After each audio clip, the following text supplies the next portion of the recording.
राष्ट्रीय अनुसूचित जनजाति आयोग की सदस्य आशा लकड़ा ने राज्यपाल संतोष कुमार गंगवार से मुलाकात की है। इस मुलाकात में किन विषयों को लेकर चर्चा हुई है मैम, क्या है इस मुलाकात के मायने?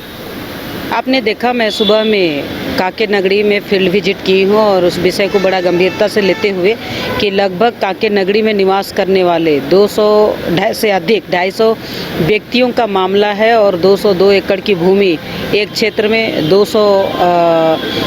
25 एकड़ भूमि पश्चिमी क्षेत्र में, इन भूमि पर अधिग्रहण की बात सामने आई है। इनको देख करके हमने आए हैं और गांव के लोगों का मानना है कि जिस जगह पर उनका ज़मीन है वही सिर्फ उनका एक ज़मीन है जिससे उनका आय का स्रोत भी है और जीवन शैली उसी से जीते हैं। अगर वही ज़मीन ही अधिग्रहण कर लिया जाएगा या वहाँ रिम्स 2 बना दिया जाएगा तो उनका जीवन कैसे होगा? वो तो कहीं ना कहीं किसी के घर में नौकर का काम ही करेंगे। आज शहर के अंदर कई ऐसे आदिवासी बस्ती है, जनजातीय बस्ती है जिसको आप देखेंगे तो कहीं ना कहीं वो ठगा सा महसूस हो रहा है। ऐसे वह भी हो जाएगा।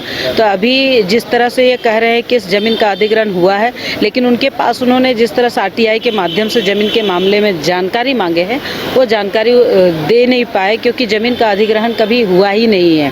तो अगर मान लिया आपको रिम्स 2 बनाना है तो किसी भी परती ज़मीन पर, किसी भी बंजर भूमि पर आप बनाइए ताकि वहाँ अच्छे से लोग शिफ्ट कर पाए, बना पाएँ। लेकिन जो उपजाऊ भूमि है उस ज़मीन पर ही एड़ी चोटी एक करके क्यों करना? अभी बारिश का समय है, वो खेती करते और इन सब विषय को लेकर के आते। तो एक रिम्स 2 तो एक विषय है, ये ज़मीन से संबंधित सिर्फ एक विषय नहीं है। और चामा वही जगह है, 500 एकड़ भूमि भी इसी टाइप से कुछ ना कुछ हुए हैं। तो ऐसे झारखंड में ज़मीन से संबंधित मामला आदिवासियों को बहुत ज़्यादा है, इसके बारे में हमने बात की है। दूसरा हमने कहा है कि जिस तरह से यहाँ पेशा कानून की बात होनी चाहिए वो हो।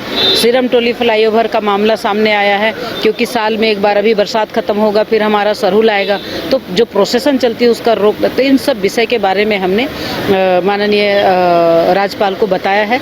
नेक्स्ट बार हम मिलेंगे उनसे दोबारा इसी माह का अंतिम में, तो उस समय उन्होंने समय भी दिए हैं और मिलने की बात भी की और पूरा डिटेल्स जितना ज़मीन यहाँ हम आयोग में है उन सब विषय के बारे में भी हम बताएंगे। सरकार इसे विकास का कार्य बता रही है कि ये जब रिम्स 2 बन जाएगा तो राज्य भर के जो कह सकते हैं लोग हैं उन्हें काफ़ी फायदा पड़ेगा और रिम्स का जो लोड उधर शिफ्ट किया जाएगा। तो क्या विकास के कार्य में ये जो ज़मीन देना उचित है, अनुचित है? देखिए, विकास का काम के लिए हमने बंजर भूमि की बात की, परती भूमि की बात की। उस जगह पर बनाइए जिस जगह पर जिस व्यक्ति का जीवन यापन उसी ज़मीन से हो रहा है। उस ज़मीन को लेने की आवश्यकता क्या है? उस ज़मीन को छोड़ देना चाहिए, खेती करने के लिए रहने देना चाहिए। और जिस गांव में जिसके लिए हम आवाज़ उठाते हैं आदिवासी समाज का, जल जंगल ज़मीन की बात करते हैं, जब उनका जल जंगल ज़मीन ही छीना जाएगा तो हम किस तरह से उनको बसाएंगे? एक तरह से उजाड़ रहे हैं, तो उनको बसाने की बात हमने कहा है और वो बसाएं।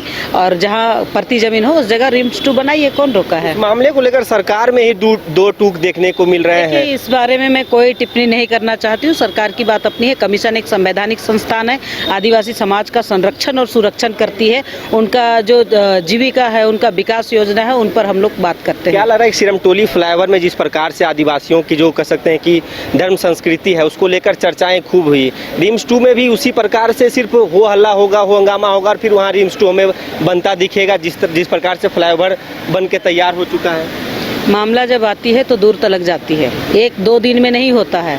इस विषय को समझना पड़ता है, ढूंढना पड़ता है, छानबीन करना पड़ता है, तब अंतिम तलक लड़ाई होकर के न्याय मिलता है। तो राज्यपाल से क्या आश्वासन मिला है इस मामले को लेकर, चाहे पेशा कानून हो या तो फिर रिम्स 2 मामले को लेकर? अभी हमने मिला है, बातचीत हुई है, आगे का बात आगे बताएंगे। चलिए, बहुत बहुत धन्यवाद। तो ये थे हमारे साथ राष्ट्रीय अनुसूचित जनजाति आयोग के सदस्य आशा लकड़ा, जिन्होंने कहा है कि इसको लेकर, इस मामले को लेकर राज्यपाल से मुलाकात हुई है और आने वाले दिनों में फिर से मुलाकात होगी और रिपोर्ट सौंपी जाएगी। जिस प्रकार से आदिवासियों की ज़मीन कह सकते हैं कि जो बंजर भूमि पर इस प्रकार से निर्माण किए जाएँ ताकि जो विकास का भी कार्य हो और जो खेती की ज़मीन है उसे कह सकते हैं कि हड़पा ना जा सके। और इसको लेकर जिस प्रकार से अभी बरसात के दिन है, ऐसे में उस ज़मीन पर खेती होनी चाहिए, ना कि बड़े भवन या निर्माण कार्य वहाँ पे होने चाहिए। फिलहाल इस खबर में इतना ही। अपने सहयोगी उत्तम के साथ सौरभ सिंह, न्यूज़ बाइस्कोप, रांची। झारखंड में पहली बार मजा लीजिए क्रेजी रिवर का। प्राकृतिक वादियों के बीच 6 एकड़ में बने वाटर पार्क का आनंद पूरे परिवार के साथ लें। Equatica Funplex water park, a complete family park, excitement का भरपूर dose, huge cyclone slide, WMPS big family pool with 13 slides, big wave pools with high waves, kids के लिए अलग से play area, octopus rain dance, pendulum slides, top class restaurant, साथ ही senior citizen के लिए स्पेशल अरेंजमेंट। पूरी family के साथ बिताएं दिन भर मस्ती के पल। Equatica Funplex water park near Remta dam, Chukru Mor, Ranchi. घर रहने का मकान भर नहीं, ये खुशियों की तिजोरी है।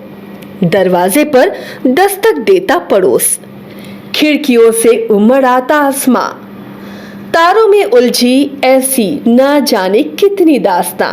कहती हैं चले डायमंड सिटी, एक सफर हम सफर के साथ अपने घर तक। Diamond city, life long bonding, 500 से ज्यादा खुशहाल डायमंड परिवार। जल्दी करें, सिर्फ 200 फ्लैट बाकी। आज ही बुक करें अपना आशियाना। बायोम है सिर्फ मेडिकल प्रिपरेशन का संस्थान। बायोम बना फिर से एक बार रांची से नीट यूजी में सर्वश्रेष्ठ एवं सर्वाधिक रिजल्ट देने वाला संस्थान। 10th और 12th पास्ड स्टूडेंट्स के लिए नीट की क्लास जल्दी ही शुरू होने जा रहे हैं। Digital classroom, hi-tech library, individual doubt solving, updated study material, comfortable hostel facility और ट्रांसपोर्ट फैसिलिटी के साथ नीट क्रैक करने का सपना होगा और भी आसान। कॉल 73600666185 और visit Biome, circular road and Hinoo, Ranchi.